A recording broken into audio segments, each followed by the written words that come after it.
रात्री उशीर होतोय, लोकेशन नक्की शेअर कर. मोबाईल हातातच ठेव. चेहऱ्यावरचा स्कार्फ काढू नको.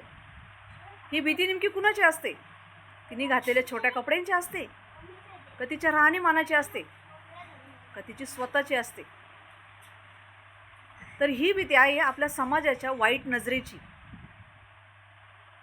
कारण कसं असतं, एका मुलीला तुम्ही लहानपणापासून शिकवता का तू मुलगी, तू मर्यादितच राहा, छोटे कपडे घालू नको, तू अशी राहू नको, मुलांबरोबर फ्रेंडशिप करू नको, रात्री बेरात्री घराबाहेर पडायचं नाही, अशा अनेक बंधनं तुम्ही मुलींना घालत असतात.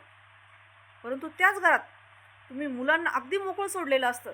मुलगा रात्री 2-2 वाजता घरी आला तरी तुम्हाला चालतं. मित्रांची पार्टी होती, मुलगा आहे चालून जातं.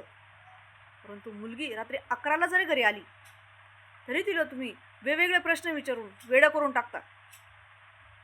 तू मुलगी, तू हे नाही करायचं, तू मुलगी, तू ते नाही करायचं. का नाही करायचंय? ती तुमची मुलगी, हाही तुमचा मुलगा आहे. मग असा भेदभाव का? मुलींना तुम्ही एवढं सांगता, एवढं तिला दडपणाखाली ठेवता. कधी तुम्ही मुलांना सांगितलं का तू मुलगा आहे, तुला मुलींचा सन्मान करायचा आहे, तिचा आदर करायचा आहे, तिला मान द्यायचा आहे? कधी कुणी आपल्या मुलाला ही गोष्ट सांगितली का? कुणी सांगत नाही, कारण तो मुलगा आहे, त्याला सगळं काही चालतं. आणि म्हणूनच या समाजामध्ये मुली कायम घाबरून राहता. कॉलेजला जात्या, ऑफिसला जात्या, त्या तयारी करत्या, मेकअप करत्या, परंतु त्यांच्या आतमध्ये एक भीती असते. आणि ती भीती रोजची असते, या समाजाच्या नजरेची. कधी काय होईल याचा तपास नाही. तुम्हाला सगळ्याला कळकळीची विनंती आहे का मुलींना या समाजात ताठमानेने आणि निर्धास्त जगू द्या, अगदी मोकळेपणाने जगू द्या.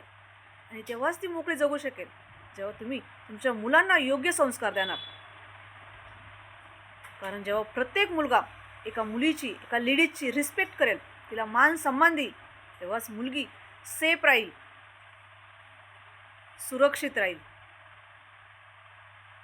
माझं जर बोलणं तुम्हाला कामाचं काय आवडलं असेल, काय माहितीचं वाटलं असेल, तर एक लाईक, एक शेअर माझ्या व्हिडिओसाठी आणि कमेंटमध्ये नक्की सांगा का तुम्ही तुमचा मुलगा आणि मुलगी याच्यामध्ये भेदभाव करता का योग्य संस्कार देता. नवीन असाल तर चॅनल नक्की सबस्क्राईब करा. असेच नवीन कॉन्टेंटचे व्हिडिओ रोज बघत जा सरला टॉक्स या चॅनलवर. तोपर्यंत नमस्कार.